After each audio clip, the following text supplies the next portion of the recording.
Не знам да ти кажа, но имам чувство, че трола винаги има нужда да бъде сниман.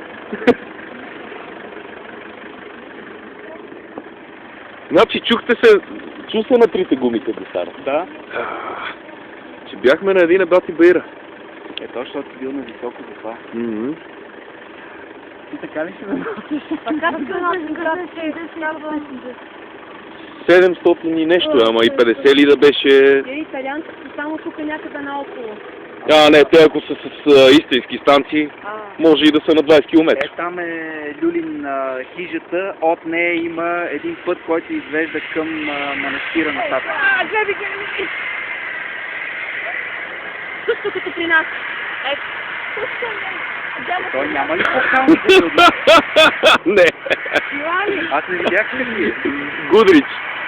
А те? Да. Те е същите. Мисля, че ти. Ако е Гудрич, а те... Той в началото бавно се кате.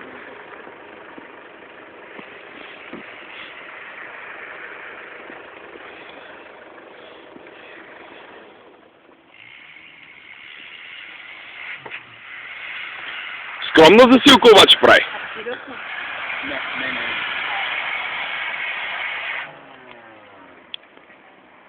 Опа, без тирачки, бе. Ние направихме същата крачка първия път. Не, тук си скефихме това. Не знам втори път дали се пусна по това.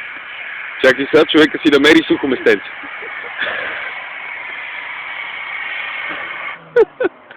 Да не са му износени само графика. Той не се засилва, че тръгва от място. Не става, аз още отдолу. Там сега деца оттам ръгам втора.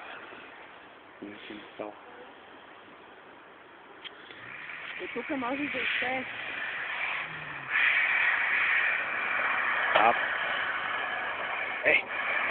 Нещо изплющя. Предно не се върти.